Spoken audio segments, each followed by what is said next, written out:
اعوذ باللہ من الشیطان الرجیم بسم اللہ الرحمن الرحیم۔ السلام علیکم ورحمۃ اللہ وبرکاتہ۔ ہوپ المسلمات میں اللہ تعالیٰ کے ایک نئے نام کے ساتھ حاضر ہیں الحمدللہ۔ آج ہم بات کریں گے اللہ تعالیٰ کے خوبصورت نام الرحمن کے بارے میں۔ چلیں سٹارٹ کرتے ہیں۔ الرحمن کا لفظ فلان کے وزن پہ ہے۔ سادہ الفاظ میں اس بات کا مطلب یہ ہے کہ عربی میں الفاظ کے وزن ہوتے ہیں، جیسے انگریزی میں ہم اگر کسی ورب کے آخر میں ای ڈی لگا دیں تو اس میں ماضی میں کر چکنے کا معنی شامل ہو جاتا ہے۔ ایسے ہی عربی میں ہم الفاظ کا وزن دیکھتے ہیں، یہ وزن ماضی کا ہے، حال کا ہے، فاعل کا ہے یا مفعول کا ہے۔ ایسے ہی ہر لفظ اپنے وزن کے مطابق مطلب دیتا ہے۔ جیسے ایک لفظ ہے قتل، اگر اس کو فاعل کے وزن پہ لائیں گے تو بنے گا قاتل، اور اگر مفعول کے وزن پہ لائیں گے تو بنے گا مقتول۔ دونوں صورتوں میں معنی بدل گیا۔ اب آپ نے جب بھی وزن کے بارے میں پڑھنا ہے تو یاد رکھنا ہے وزن جاننا ضروری ہے لفظ کو سمجھنے کے لیے۔ یہ ایک واحد تکنیکی بات ہے جو ہم نے اس کورس میں بھی کی ہے۔ اس کے علاوہ سب کچھ آسان اور سادہ زبان میں ہوگا انشاءاللہ۔ اب رحمان کا جو لفظ ہے وہ فلان کے وزن پہ ہے۔ یہ مبالغے کا صیغہ یعنی بہت بہت زیادہ ہونے کا صیغہ۔ اس پہ اترنے والے الفاظ میں بہت زیادہ ہونے کا معنی پایا جاتا ہے۔ رحمان نکلا ہے رحم سے، اور رحم کیا ہوتا ہے؟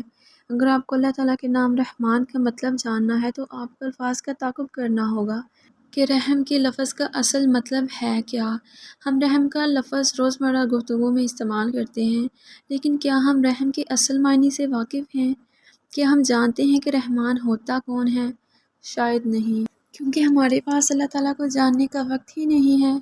اس کورس میں ہم گناہ ثواب کی بات نہیں کرنے جا رہے، کیا حرام ہے کیا حلال کچھ بھی نہیں، نہ جنت نہ جہنم۔ اس کورس میں ہم صرف اللہ تعالیٰ کے بارے میں جانیں گے۔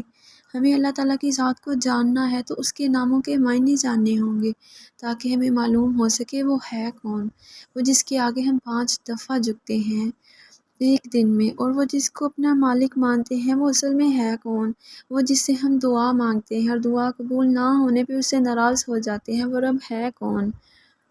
رحمان کا لفظ نکلا ہے رحم سے، اور رحم کہتے ہیں ماں کی کوکھ کو، وہاں جہاں ایک بچہ جنم لیتا ہے۔ بہن بھائیوں کو رحم کے رشتے اسی لیے کہا جاتا ہے کہ ان کا آپس کا تعلق ماں کے رحم کے ایک ہونے سے بنا ہوتا ہے۔ اسی طرح رحم کہتے ہیں خونی رشتوں کو، یہ معافی دینے اور ہمدردی دکھانے کو بھی کہتے ہیں۔ کسی کو چھوڑ دینا، سخت غصہ ہونے کے باوجود اس کو جانے دینا، معاف کر دینا، رحم اچھی قسمت اور نعمتوں کو بھی کہتے ہیں۔ کسی پر رحم کرنا یعنی اس کو بہت اچھی نعمتیں عطا کرنا۔ اور رحم مبالغے کا صیغہ ہے، یعنی وہ ذات جس میں بہت بہت رحم پایا جائے، بہت معافی اور بہت نعمتیں عطا کرنے کی خوبی پائی جائے۔ رحمان وہ نام ہے جو ہمیشہ اللہ تعالیٰ کے لیے ہی آتا ہے۔ الرحمن وہ جو بہت بہت مہربان، بہت بہت رحم کرنے والا ہوتا ہے۔ اور ہم کیا سمجھتے ہیں کہ اللہ تعالیٰ کون ہے؟ آپ جو اس وقت یہ سبق سن رہے ہیں، آپ کے نزدیک اللہ تعالیٰ کون ہے؟ آپ نے اللہ تعالیٰ کو ایک ایسا استاد سمجھ لیا، نعوذ باللہ، جو ہر منٹ ہمارے نمبر کاٹنے کے لیے تیار ہے۔ بس اسے حرام یا حلال کی پرواہ ہے، وہ بس یہی دیکھتا ہے کہ ہم نے گناہ کیا اور وہ ہماری ساری نیکیوں پہ کانٹا پھیر دے گا۔ ہم نے اللہ تعالیٰ کو اپنے جیسا سمجھا ہوا ہے، ذرا سی بات پہ سب کچھ ملیا میٹ کر دینے والا۔ ہم کتنے آرام سے کہہ دیتے ہیں کہ اللہ ہم سے ناراض ہے، کیونکہ ہمیں یقین ہوتا ہے کہ اللہ ایک غصہ کرنے والا، ہر وقت ہمارے گناہوں پہ نظر رکھنے والا جج ہے۔ ہم اللہ میں خود کو دیکھتے ہیں، ایسے انسان ہوتے ہیں، اللہ تعالیٰ ایسا نہیں ہوتا۔ تو پھر اللہ تعالیٰ کون ہے؟ اللہ تعالیٰ میرا اور آپ کا رب ہے، وہ جس کے اندر بہت بہت رحم پایا جائے۔ اسی رحم اور محبت کی وجہ سے اس نے آپ کو جب دنیا میں بھیجا تو اس نے آپ کو 2 انسانوں کے حوالے کر کے ان کا نام ماں باپ رکھا۔ جس اللہ سے آپ اب واقف ہوئے ہیں وہ آپ کے ساتھ آپ کی پیدائش سے پہلے بھی ہے، وہ ازل سے آپ کے ساتھ ہے، آپ تب سے اس کی نگاہوں میں ہیں، وہ آپ کی ساری کہانی کا گواہ ہے۔ آپ کیسے بڑے ہو گئے؟ کیونکہ وہ اللہ ساتھ تھا، اس نے ایک پلان کے تحت آپ کو ماں باپ کے حوالے کیا اور پھر ان کے دل میں آپ کے لیے محبت ڈالی۔ نہ ڈالی ہوتی تو کون رکھتا کسی کا خیال؟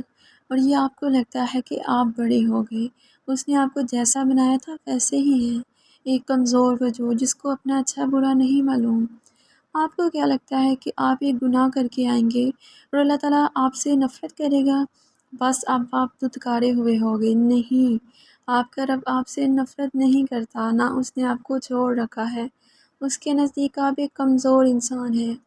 وہ آپ کے گناہ دیکھ رہا ہے، لیکن وہ آپ کی کوشش بھی دیکھتا ہے۔ آپ اس سے بار بار وعدہ کرتے ہیں ایک بری عادت چھوڑنے کا، ایک غلط انسان کو زندگی سے نکالنے کا، ایک نیک عادت ڈالنے کا، ایک بت توڑنے کا۔ آپ اس سے بار بار وعدہ کر کے پھر ڈہ جاتے ہیں۔ اگر وہ صرف جج ہوتا تو آپ کا رزلٹ دیکھتا، اینڈ رزلٹ۔ لیکن وہ رحمان ہے، اس میں اتنا رحم بھرا ہے کہ وہ آپ کی نیت اور کوشش دونوں دیکھتا ہے۔ پھر کیا ہو گیا جو آپ بار بار ہار جاتے ہیں؟ اس کا نام ہی رحمان ہے۔ وہ جو سب کچھ دیکھنے کے باوجود نظر انداز کر دیتا ہے، وہ جو ہر چیز معاف کر دیتا ہے، سب کے سب گناہ معاف کر دیتا ہے۔ اللہ رحمان ہے، بہت مہربان، اس جیسا کوئی نہیں ہے۔ وہی ہے جو ہر گناہ کے باوجود معافی دیتا ہے، وہی ہے جو ہر نافرمانی کے باوجود نعمت دیتا ہے۔ یہ شیطان ہے جو ہمیں ایک گناہ کے بعد کہتا ہے کہ چلو بھئی تم اللہ کے بندوں کی لسٹ سے آؤٹ ہو گئے، آپ کیا کرو گے؟ روزے رکھ کے، نماز پڑھ کے سب کچھ چھوڑ دو، اور آپ چھوڑ دیتے ہیں۔ کیوں؟ اللہ تعالیٰ نے تو نہیں کہا کہ آپ اب اس کے بندے نہیں رہے، اس نے تو نہیں دھتکارا آپ کو۔ کیا بجلی گری آپ پہ؟ کیا زمین پھٹ گئی؟ کیا اس کا عذاب آ گیا؟ نہیں، آپ نے ایک گناہ کیا جو کہ نہیں کرنا چاہیے تھا لیکن ہو گیا، تو آپ کیا اس کا گیٹ لے کے بیٹھے رہیں گے؟ نماز، روزہ، صدقہ سب چھوڑ دیں گے کہ بھئی ہم منافق ہوں گے اگر ہم نے نماز پڑھی؟ یہ شیطان کا بہکاوا ہے، ہوشیار ہو جائیں۔ گناہ ہوا تو معافی مانگے اور کوئی نیکی کریں، یہ اللہ کے بندوں کا وتیرہ ہے۔ گناہ سب سے ہوتے ہیں، نکل آئیں اس فینٹیسی سے کہ نیک مسلمان، پرفیکٹ مسلمان ہوتے ہیں۔ مومن وہ ہے جس کو اپنے گناہ کا گلٹ ہو، وہ توبہ کرے اور کوئی نیکی کر ڈالے۔ نیکیاں گناہوں کو مٹا دیتی ہیں۔ اپنے رب کی طرف واپس آ جائیں، نیکی کریں اور اس سے معافی مانگ لیں، کیونکہ وہ رحمان ہے۔ اس کی رحمت اور معافی آپ کے لیے ہی ہے۔ انشاءاللہ وہ آپ کو معاف کر دے گا۔ ملتے ہیں ایک نئی سبق کے ساتھ انشاءاللہ۔